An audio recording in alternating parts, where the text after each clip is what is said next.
Today we move on to the next part of chapter. All right, we're building on previous stuff. Okay, so we went from atoms to compounds and talking about molecules and how they're built together by certain reactions, and we'll talk about that in a little bit.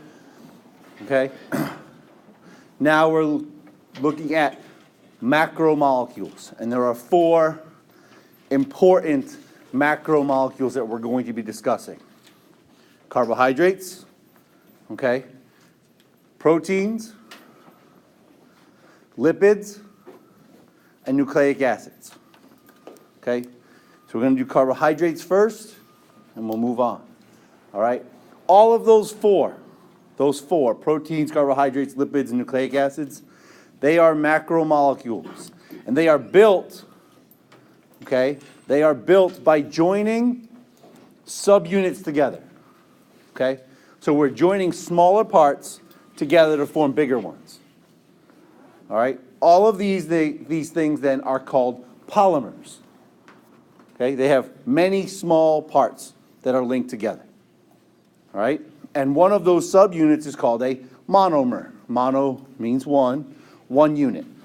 Okay, poly means many units.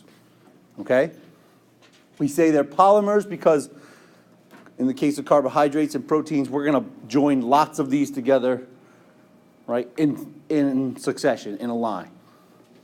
Okay, and make big molecules. Okay, and some molecules that do serve as monomers also have other functions on their own. Okay, in some cases, a glucose is a monomer, but it has its own function.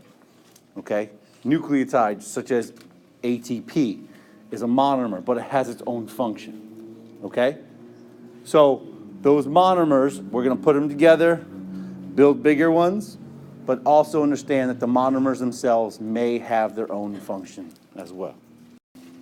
Okay, so two reactions that are important, two chemical reactions. We're building units, we're putting things together, right? Say if we're adding subunit A to subunit B, we have to chemically bond subunit A to subunit B. We're going to form a chemical bond between them so that they're linked together. In order to form that bond, there's a chemical reaction that has to occur. That reaction is called a dehydration synthesis. When I say dehydration, what do you think about? There's a loss of water. Water's coming out of that reaction in some way. Okay? And synthesis then means what? Building together. You're building something or you're making something. Okay? So dehydration synthesis, we are going to build a new polymer from two monomers, and where there's going to be a loss of water. Okay? What did we say about chemical reactions? They go one way and they go forward and backwards, right? So if there's a way to build something up, there must be a way to what? Break it down, okay? So, and if we build something up by taking water out, how do we break it down? We put water back in, okay? And that's what this word hydrolysis means.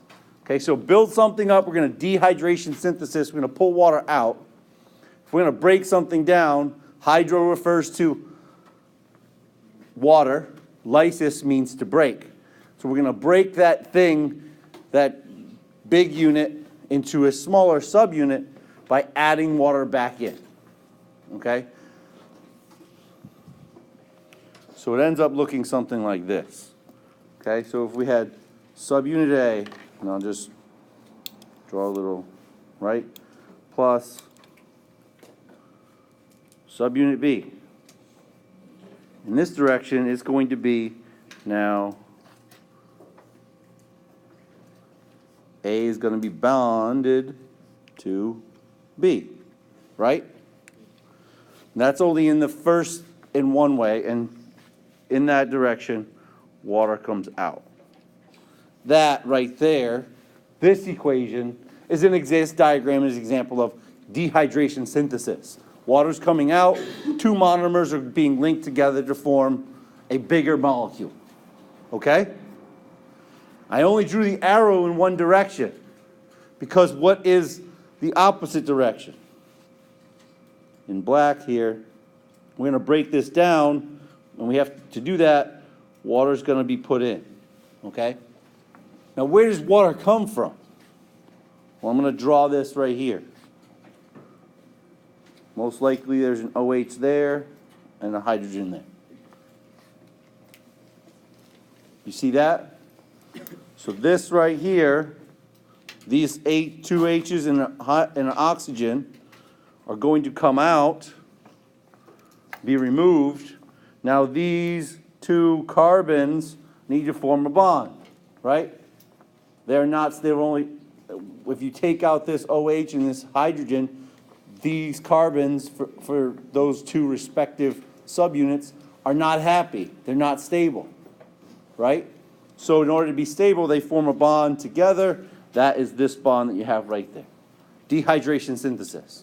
And the opposite, we put water in, we break that bond, and we end up with two monomers. This is essentially important because as we get through the next couple of weeks, we're going to talk about the photosynthesis, we're going to talk about cellular respiration.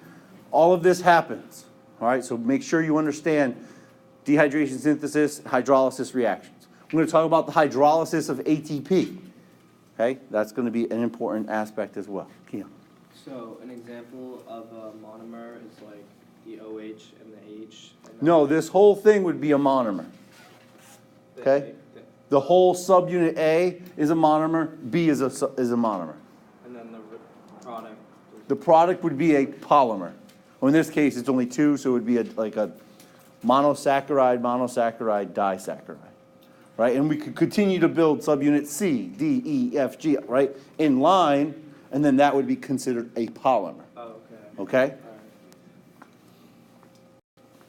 So there's your two monomers, right? Let's say in this case, we're going to let's make this bigger so we can see it. All right, here's two monomers. What's going to come out of this? We're going to put them together. What are we taking out? Thank you. Water. Don't have to whisper. You can say it. Water. Okay? So we're going to take out this OH and one of these out. Okay? Now, what does that mean? What does that leave us?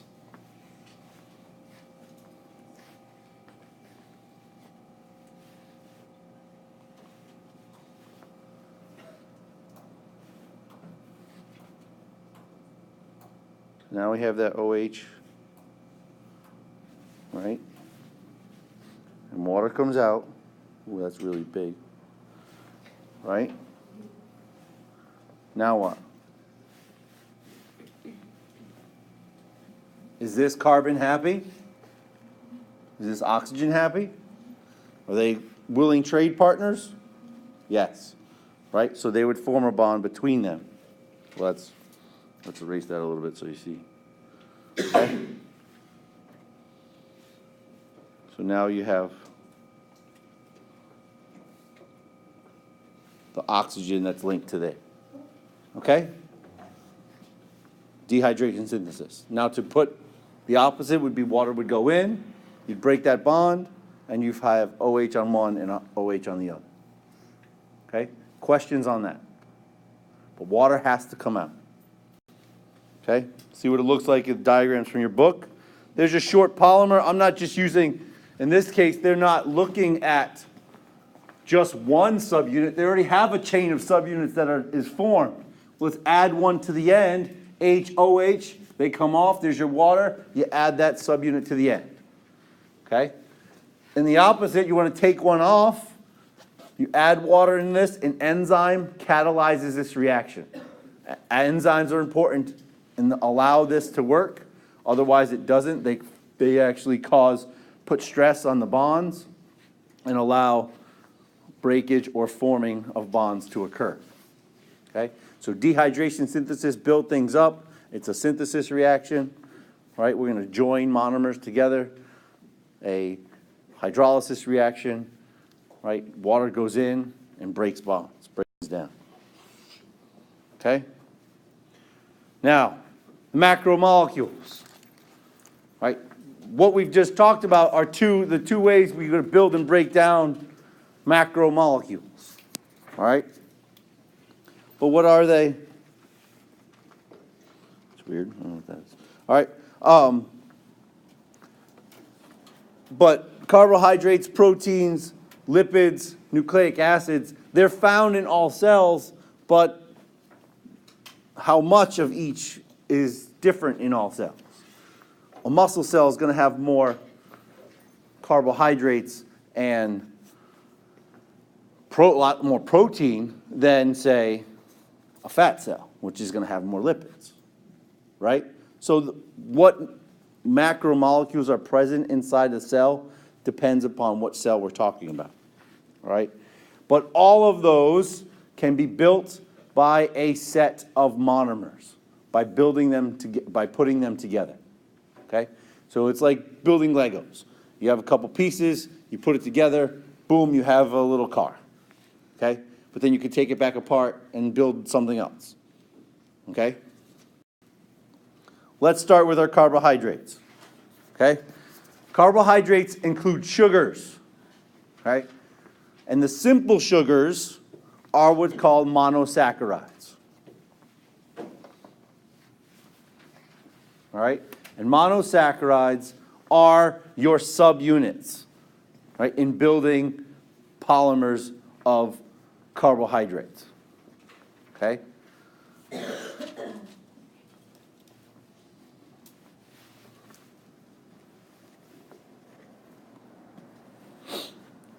So if we put long chains of carbohydrates together, we build polymers. All of that is done through successive dehydration synthesis reactions. All right? Examples of monosaccharides.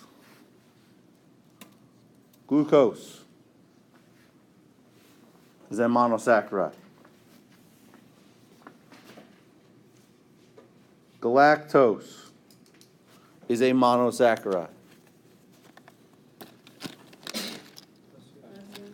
Bless you. Let's all say it together again next time. And fructose is a monosaccharide. Those are your three most common monosaccharides. Okay? That's a C.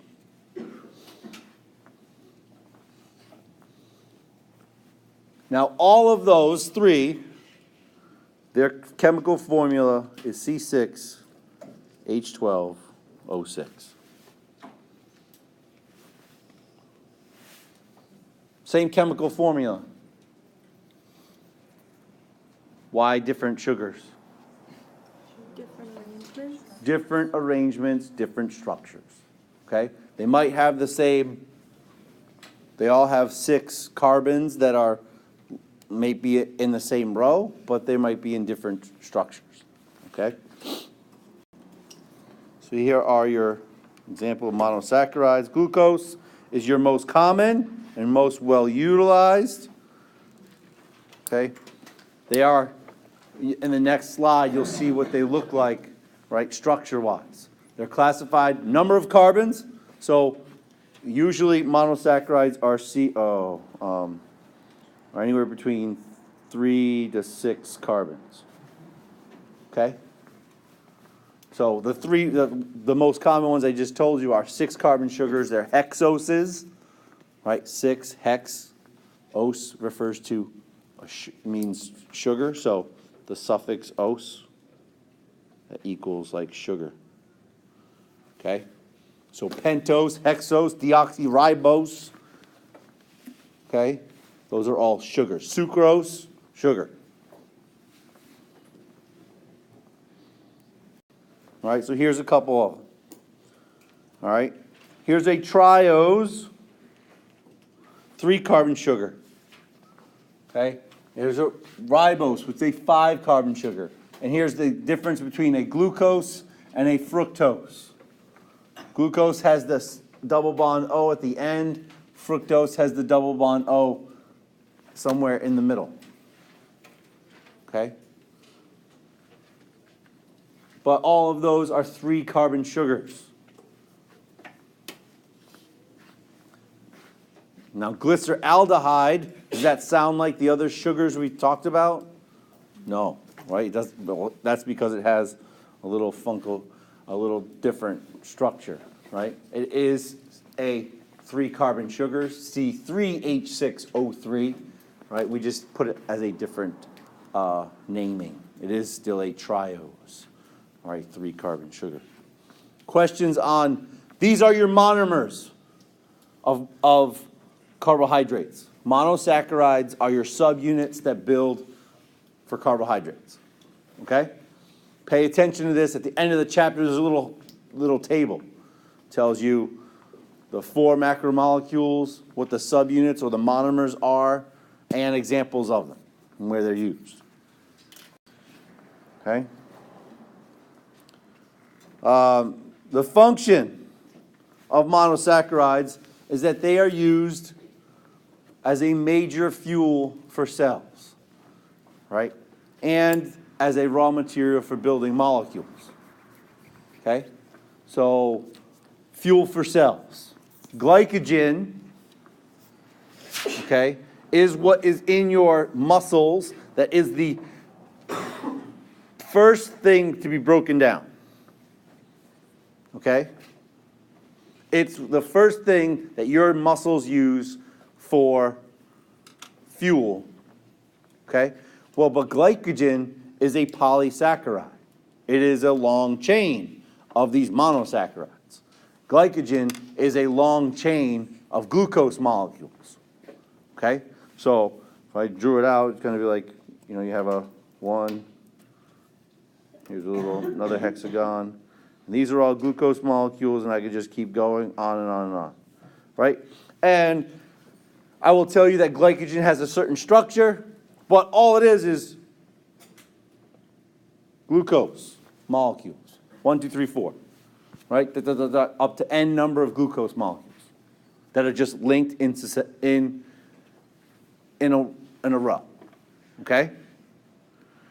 But your muscles don't use this glycogen. The cells of your muscles, they can't use glycogen in this structure for fuel. They have to only use one glucose molecule at a time. So how does your muscle cells break the glucose molecule off of that? Through what type of reaction? A hydrolysis reaction. We have to break that bond, right? And then this glucose is freed. Now it can be put through cellular respiration, right, to make ATP to let your muscles contract. All of that happens in a very quick period of time. Okay? But that's a fuel for energy. Glucose, monosaccharide, which is used as a fuel for energy for your cells. Okay? Here's linear and ring forms. I draw them mostly in this ring form down here. Okay? It doesn't really matter. All right? I draw it in the ring form. Is it really any difference between that? No. Not really. Okay? And structure-wise, it's not really any different. And if there's no difference in structure-wise, there's no difference. Would there be anything different in function? Not really. Okay? So now we join 2 simple sugars together. Okay? We join 2 monosaccharides, the prefix mono means one, all right, to form a disaccharide. Okay? A dehydration reaction joins two monosaccharides to form a disaccharide. Okay?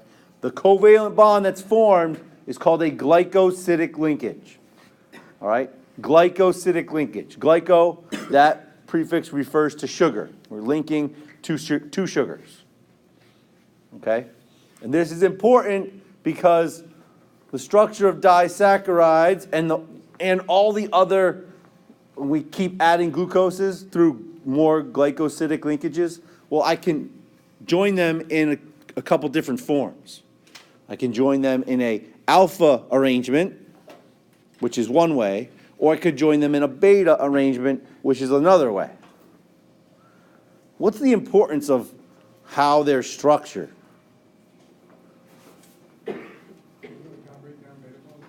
What's that? Yes, it does. So it determines fiber, but so how is that the structure and function, right? Structure determines function.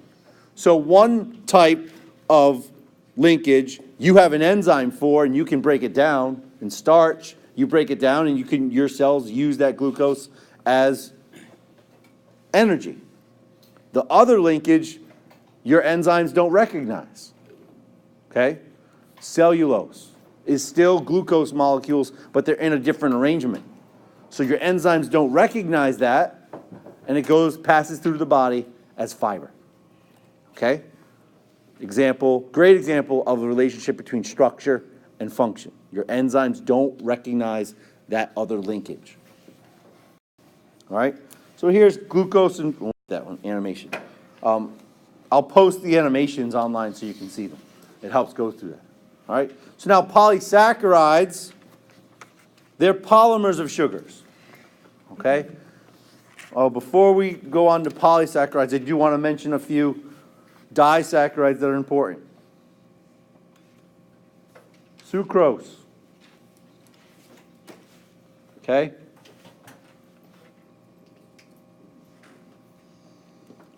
Maltose. And especially lactose. Okay? These are all disaccharides. They're formed by joining two monosaccharides. So sucrose is a fructose molecule plus a glucose. Maltose is two glucose molecules. And a lactose is galactose. Not galactose, that's right? And a glucose molecule. Okay? So you know what the disaccharides are. Some important disaccharides.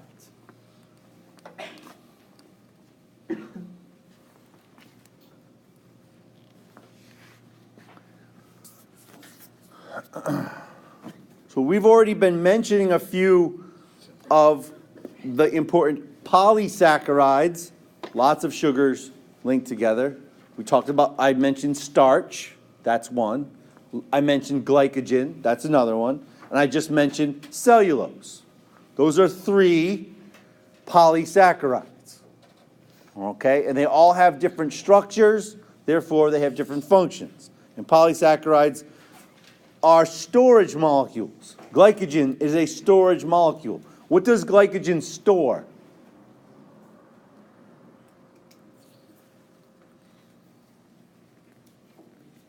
It stores sugar. Glycogen is a long string of glucose molecules. So it's going to store glucose for your body to use it later. Stores energy. Okay? Starch stores energy in plants. Okay? And cellulose is more of a structural polysaccharide, as is one other one that we'll talk about. Okay? So starch. It's a storage polysaccharide of plants, consists entirely of glucose monomers. So we're not mixing monosaccharides here. We just have glucose monomers in structure, right? And the simplest form of starch is this thing called amylose. Okay? Now, your body can digest starch. Okay? So, in order for you to digest starch, you have to have an enzyme that recognizes this sugar, yes? Yes? You agree with that statement? Okay? In your mouth, you produce an enzyme called salivary amylase. Okay? The ASE suffix always refers to an enzyme. Let's make that a little smaller. Well, not going to work. Right? That refers to an enzyme. Okay? So salivary amylase, does it sound like something we just talked about? Something we just, amylose, okay? Biologists are not very unique or creative when it comes to naming things. We like to keep it simple, okay? So there's lots of stuff that we need to know. So if we could just change the suffix, the ending, into an ASE, which means enzyme, and we just use the same substrate or the target of that enzyme, it'd be easy to keep things pretty standard, right? We could keep organized with that. So salivary amylase breaks down what? Amylose. And salivary means it comes from where? It's found where? In your saliva.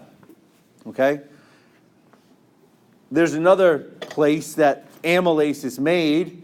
It's in the pancreas. So pancreatic amylase comes from where? And what does it break down? What is its substrate? Amylose. Okay? Whenever you see things like that, the ASE, you can assume that that's an enzyme that targets the preceding parts. That's the substrate. Yes? So if you don't have salivary amylase, is that how you'd like develop an allergy or intolerance to starch? You would have an intolerance to, it wouldn't be an allergy, right? But it would be an intolerance to starch because your body wouldn't be able to digest all of it. But you do have other amylases that will break it down. Okay? So starch, storage polysaccharide of plant. Okay? Glycogen, like we just talked about, is the storage polysaccharide in animals. Okay? And glycogen is stored in two places in your body. Big storage. Right? In muscle cells, so it's readily there, can be broken down for new energy, and in the liver. Okay? And in the liver.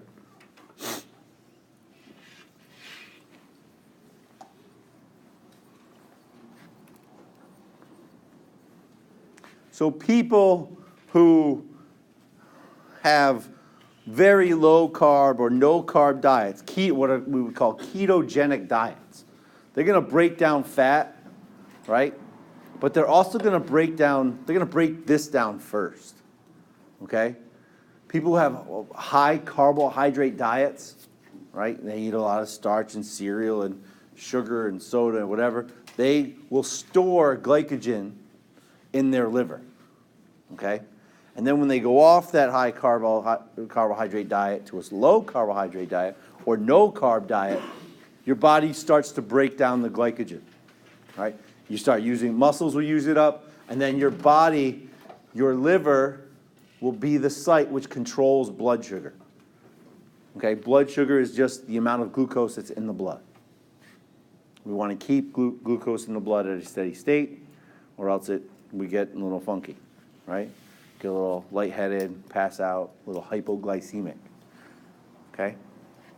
And your liver helps control the amount of glucose in the blood. Okay? So, here's the difference between the two. What can you tell? All right, so here is showing you three different types of polysaccharides. Starch in potatoes, glycogen in muscle tissue, and cellulose in fiber. Why are there green hexagons up there?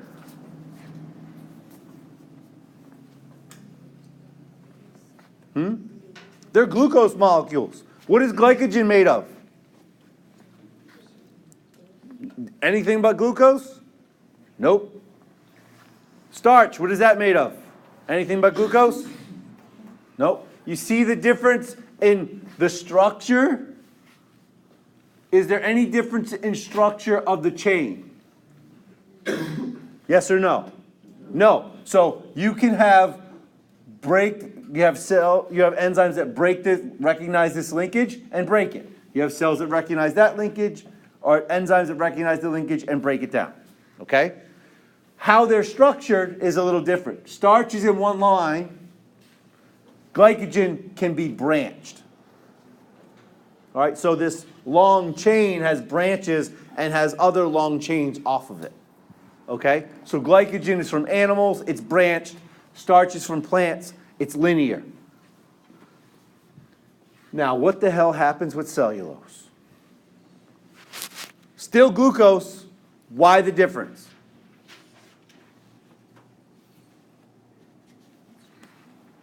Its structure. What about its structure? How is it different?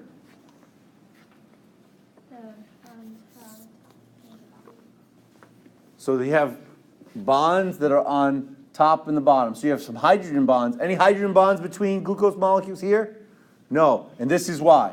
Look at the position of the O, of the oxygen across this oxygen right here in the middle, okay, right by the red dot. On either side of that, that's the oxygen that is the glycosidic linkage, okay? Now, the important parts are where the oxygens within the glucose molecule are situated, right? Are they up here in glycogen and in starch? They are cis, or they're on the same side, okay? That is in what we call an alpha linkage, okay? Alpha, the oxygens are on the same side, okay? In a beta linkage, what happens to your oxygen across the glycosidic linkage? Where are they? Opposite sides, right? When it's opposite sides, that also allows hydrogen bonds to be made, and you'll note that they start to stack. They start to stack on top of each other because these OH groups, right, they start to form hydrogen bonds, allows for stacking, and what it comes down to is that this right here, this beta linkage, is not recognized by enzymes in your intestine. Therefore, it cannot be broken down and is passed through the body as waste fiber. Okay? Great example of the relationship between structure and function. Okay?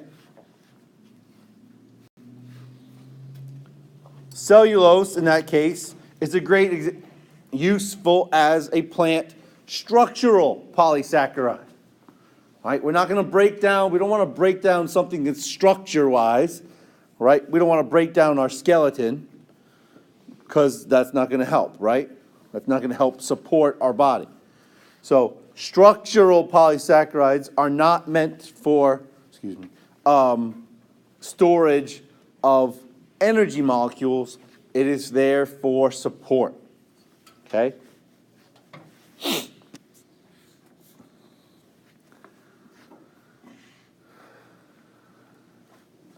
So like starch and glycogen, cellulose is composed of only glucose molecules, but in a different arrangement. And it results from the two different ring forms of glucose that allows that glycosidic linkage to be flipped, and you end up with a different structure. So this is what it looks like. Okay.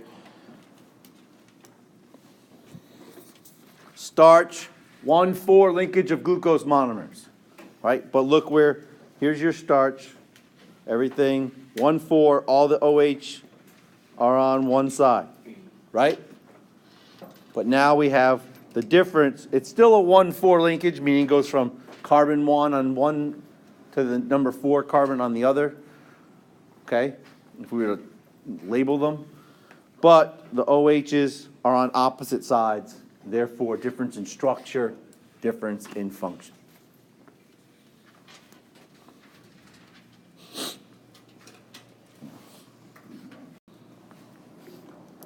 Okay, starch is your alpha conformation. Starch and glycogen, in that case, are largely helical, or they're stranded and they form this little helix. But cellulose are arranged in your beta conformation, and this is the beta conformation, right?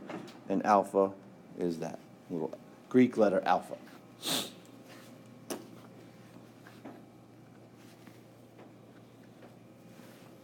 Okay, questions on, and that's the Greek letter beta. It's like a bee with a little tail that goes past the bottom. Questions on the difference between alpha and beta linkages? Structure, function. Ask now or forever hold your peace. No, that's not true, but, just say. Okay? So you end up with the hydrogen bonds between OH groups on other strands. And your parallel cellulose molecules are held together, and they form your microfibrils, which allow for strong building materials. Where do you find cellulose in plant cells? In what? The cell wall. Is that important for the cell wall to not be broken down by enzymes? Yes, right? Is it important that that be a strong molecule? Yes. Okay? So structure, function. All right? We're not going to build cell walls out of starch because it'll fall apart on us. All right? So the enzymes that digest starch, the alpha linkage, can't recognize the beta linkage, therefore it doesn't break down. In humans, that goes through the body as fiber. In other animals, such as horses, herbivores, cows, sheep, goats, they have bacteria in their intestine that live there and form a symbiotic relationship, a mutually beneficial relationship, right, where the bacteria provide the enzymes to break down cellulose, okay, and provide energy to the animal, while the animal provides a housing, a nice warm place to live for the bacteria. Okay? So from cows to termites, wood ants, carpenter ants, you name it. Anything that consumes cellulose usually has these bacteria that can help produce the enzymes to break it down. Okay? Another structural polysaccharide is chitin. Chitin forms the exoskeleton of arthropods. Every summer I go to Maine, and every vacation in Maine, I have to be a tourist and eat what? Lobsters. Okay? So, sorry, Andy. All right. Lobsters have a hard outer shell. Lobsters are arthropods. They have an exoskeleton. You break through that shell and yummy up some meat, right? What? Right?